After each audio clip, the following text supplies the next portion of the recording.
జమిలీ election committee వేసింది, రెండోది కూడా బిల్లు పాస్ అవ్వడానికి అతి త్వరలో ముందుకెళ్తామంటున్నారు. 2027 వస్తే ప్రతిపక్షాలకి ఛాన్స్ ఇచ్చినట్టేనని చెప్పి అనేక విశ్లేషకులు అంటున్నారు. ప్రజలు కూడా ఆశగా చూస్తున్నారు. ఎలా ఉండబోతుంది? ఈ రావటం మంచిదని కోరుకోవటం. మరి ఏంటి వీళ్ళు జనవరి నుంచి పథకాలు అన్నారు, ఇప్పుడు వరకు కూడా ఎక్కడా కూడా నమోదు చేసిన ప్రక్రియ లేదు, తీసేసిన ప్రక్రియ అన్ని అమరావతిలో ఉంటాయి, కనబడతలో అన్ని అమరావతిలో ఉన్నాయి. అక్కడ కంపెనీ ఉందిగా, మొన్న వెళ్తే కంపెనీ ఉందిగా, కంపెనీ మీకు ఆనందం, ఆ కంపెనీలో చూసుకోవాలి మీరు అండి. ఇంకో విషయం ఏంటంటే జనం కళ్ళు తెరుచుకుంది ఏంటంటే ఈయన కూడా వైజాగ్ మాటలు మాట్లాడుతున్నారు, మళ్ళీ వైజాగ్ మాటలు మాట్లాడుతున్నారు. మెట్రో రైలు వైజాగ్ అంట, రెండోది చూసుకుంటేనే డెవలప్మెంట్ అక్కడేనంట.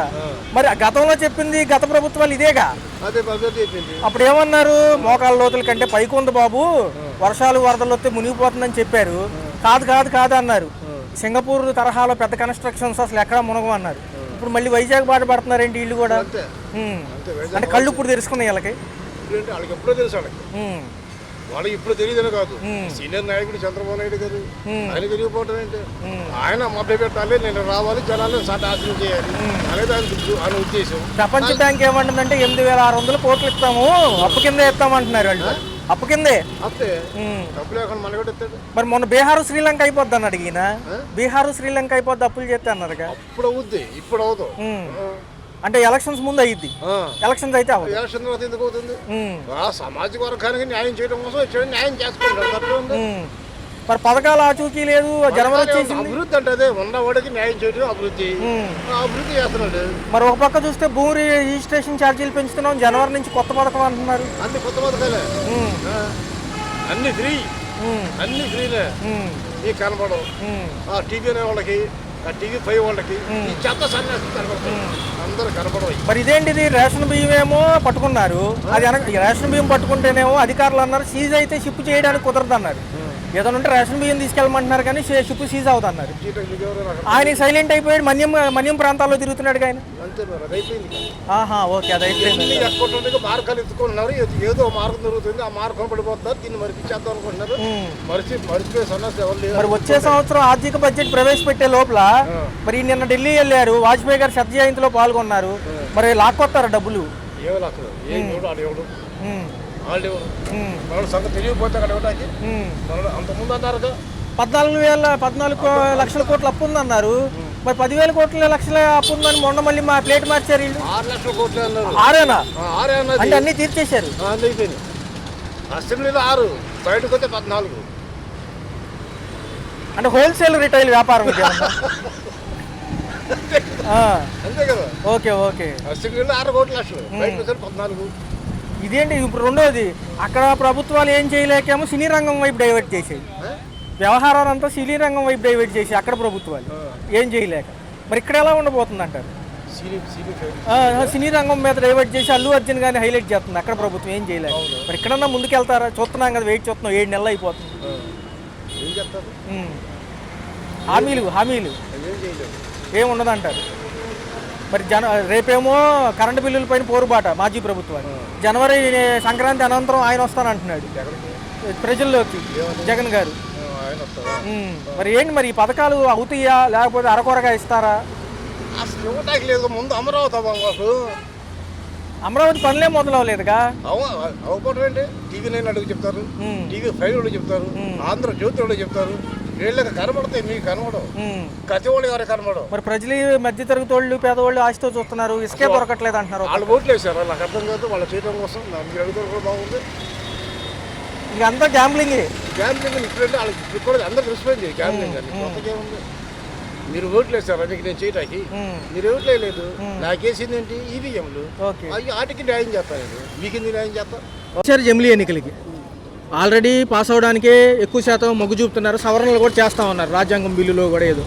మరి ఏమంటారు? ఒక పక్క అయితే కనుక మాజీ ప్రభుత్వాలకు మళ్ళీ వెసులుబాటు ఉంటుందా ప్రచారాలకి వీటికి, లేకపోతే కేంద్రం వరకు నియమించుకుని రాష్ట్రాల ఎన్నికలు మళ్ళీ 2029 ఉంటాయా? 2029 జరగడం మంచిది నా అభిప్రాయం.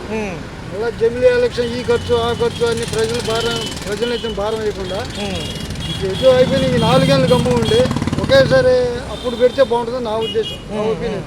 మరి పవన్ కళ్యాణ్ గారు చూస్తే మన్యం ప్రాంతాల్లో ఎక్కువ శాతం ఉంటున్నారు, రోడ్ల వ్యవస్థ మీద ఫోకస్ అంటున్నారు.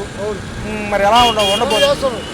అయితే ఎక్కడ తిరగలేదు, కాకపోతే ఈ పథకాలని చెప్పి నాశనం చేశారు కానీ ఉమ్, ఆడ పథకాలని గుంట్లో పెట్టారు ఈడ. ఉమ్, ఈ గుంట్లో పోవలసిన వాడు పథకాల పేర్లు ఆడ పెట్టారు. ఉమ్, పథకాలు చివరికి కుంటి గుడ్డి ముస్లిం ముతక అట్టోళ్ళకి ఇవ్వాలి. ఉమ్. ప్రతి ఒక్కరు పథకాలని పేరు పెట్టి దేశం నాశనం అయిపోయి 20 సంవత్సరాలు వెనకెళ్ళిపోయింది. నిన్న ఢిల్లీ పర్యటనలో ఉన్న చంద్రబాబు గారు శత జయంతిలో పాల్గొన్నారు, అటల్ బిహారీ వాజ్పేయి గారు. అనంతరం కూడా కేంద్ర బడ్జెట్ త్వరలో ఉండబోతుంది కాబట్టి వచ్చే ఆర్థిక సంవత్సరానికి. మరి దానికి సంబంధించి నిధులు ఈసారి ఏమైనా వస్తాయో, రాయితీలు ఏమైనా ఉంటాయా అని చెప్పి పాత బకాయిలు కూడా వసూలు చేయడానికి వెళ్ళారు. మరి ఇస్తారంటారా? అవుతాయి. ఉమ్, నా ఉద్దేశం అంటే అవేదానికి అవకాశాలు ఉన్నాయి. ఉమ్, ఇప్పుడు పరుగులు చేస్తుంది, ఎక్కడ గొడవ అనేది లేకుండా ప్రశాంతంగా జరిగిపోతుంది. ఉమ్, ఈ పథకాలు ఒక బ్యాచ్ ఉంది. ఈ పథకాల వైపుగా మొగ్గితే రాష్ట్రం ఏముండదు అక్కడ. ఉమ్, పథకం ఏంటంటే ఇప్పుడు మీ బిడ్డలు నా బిడ్డలు ఉన్నారు, వాళ్ళకి అవకాశం ఇస్తుంది. వాళ్ళ వృత్తిపరంగా వాళ్ళకి ఏదో ఒక నేర్చుకుంటారు, దానికి పని చూపించాలి. కానీ పథకాలు ఎక్కడ వరకు వచ్చి చెప్పండి. మరి ఒక పక్క చూస్తేనేమో మాజీ ప్రభుత్వాలు రేపు కరెంట్ ఛార్జీల పైన పోరుబాట, జనవరి అనంతరం మాజీ ముఖ్యమంత్రి ప్రజల్లోకి అంటున్నారు. ప్రజలు కూడా తెలుసుకున్నారండి. ఉమ్, ఇప్పుడు ఆ పథకాలు ఈ పథకాలు అని వీళ్ళంతా గుంటలు చేసిపోయి ఎన్ని పోటాలంటే అవన్నీ కూడా పెంచుకుంటే ఎన్ని చేయగలుగుతారు. ఉమ్, నేనేమో మొన్న 6 నెలలు అయింది వచ్చి, ఇంతలో కానీ ప్రజల్లోకి రావటం దానికి ఒక టైం ఒకటి ఉంది. ఉమ్, కనీసం 1.5 years ఇవ్వాలి. ఉమ్, ఇచ్చిన తర్వాత నువ్వు ప్రజల్లో పోవాలి. ఏం చేసిన ప్రజలకు వస్తారు చెప్పండి. ఉమ్, నేను పార్టీ గురించి చెప్పండి, మంచిగా చేయలేదు గ్రహించేదని మా బుర్ర ఇచ్చారు. ఉమ్, దాన్ని బట్టి పోవాలి. కానీ అంతసేపటికి తెచ్చి పంచడం అంటే అది పెద్ద పని కాదు. ఉమ్, మన ఉత్తరాలు కూడా పోయినట్టుగా ఆ, ఆకాశం లేకుండా రాజధాని నిర్మాణం జరుగుతుంది, ఉమ్, ఎవరు రావద్దు, పెట్టుబడి పెట్టొద్దాన్ని ఆనే ప్రజలకు అర్థమైపోతుంది కదా. ఉమ్. మరి ఒక పక్క చూసుకుంటే భవిష్యత్తు ఎలా ఉండబోతుంది? 4 ఏళ్ల పాటు కూడా అనేక అభివృద్ధి సంక్షేమ పథకాలు అంటున్నారు, మరి ఉద్యోగ కల్పన కూడా బాధ్యత అంటున్నారు. అమరావతి మొదలైతే పనులు వస్తాయా జనాలకి? ఖచ్చితంగా ఉమ్, అమరావతి పూర్తయితే అంటే రాజధాని నిర్మాణం కదా, ఉమ్, ఎవరెవరు క్వాలిఫికేషన్ తగ్గట్టు వాళ్ళు పనులు మాత్రం చూపిస్తారు గ్యారెంటీగా. ఉమ్, ఇప్పుడులాగా ఎత్తుకోవాల్సిన అవసరం లేదు. ఉమ్, గత 6 నెలల నుంచి బాగుంది. ఉమ్, పథకాలు ఆశించేవాడు మనిషి కాదు. ఉమ్, ఏంటంటే చెప్తున్నా, ఉమ్, బతకలేక కుంటి గుడ్డి ముసలి అనుగడ ఎవరికి అడుగురు వరకు ఇస్తాను తెచ్చా మొత్తం పక్కబడిపోయినాయి. అభివృద్ధి పనులు ఏముండే ఒకటి చెప్పండి. అభివృద్ధి పని మరి ఇటు చూసుకుంటేనేమో భూ రిజిస్ట్రేషన్ ఛార్జీలతో సహా భూ రేట్లు కూడా పెరుగుతున్నాయి అన్నారు. ఖచ్చితంగా పెరుగుతాయి. గ్రామాల్లోకి వచ్చేదానికి చదరపు గజం వచ్చేదానికి 950 నికర రేటుగా పెడతారంటారు. పెరుగుతాయి ఖచ్చితంగా. భూ రేట్లు అనేది రేపు ఈ రాజధాని నిర్మాణం సగం పూర్తి అవడంతో ఒకటికి 5 రెట్లు పెరిగిపోతాయి. అప్పుడు మంచిదే కదా. ఆల్రెడీ పెరిగిన రెంట్లతో కరెంట్ ఛార్జీలతో కొంచెం సతమతం అవుతున్నారు కదా. వాళ్ళు ఎన్ని చెప్పేదానికి అవకాశం సార్. ఇంకంతకు మించి చెప్పుకునే దానికి ఏం లేవు కదా. ఉమ్, పరిగెత్తుని తరుముకుంటారు వీళ్ళంతా. వీళ్ళు పరిగెత్తరు, ఉమ్, పరిగెత్తుని వెనకాల తరుముకుంటారు. అంతవరకు తప్పితే ఇంకేం లేదు. నా ఉద్దేశం ఇప్పుడు కూడా చెప్తాడా, ఉమ్, ఉచిత పథకాలు అనేది శూన్యం అసలు ఇవ్వకూడదు అసలు. ఉమ్, ఇప్పుడు చంద్రబాబు నాయుడు గారు చెప్పారు ఉచిత బస్సు అనేది కొంచెం అటు ఇటు ఉంది, ఉమ్, అది ఉపయోగించుకుంటున్నారు. గ్యాస్ సిలిండర్ మన బట్టలకు 1 year సరిపోతాయి 3. ఉమ్, ఇంకా అంతకంటే ఏం కావాలి చెప్పండి. జగన్ అన్న పథకం, ఆ పథకం, ఈ పథకం, ఈ భరోసాలు. రైతులు ఇప్పుడు ఎంత ఆనందంగా ఉన్నారు. ఉమ్. ఇదే లైవ్లో రైతులు చెప్తాం, మనం వింటా ఉన్నాం. అంటే గిట్టుబాటు ధర లేదంటున్నారుగా. చాలా ఇబ్బంది పడుతున్నారు. మీరు ఆనందంగా ఉన్నారని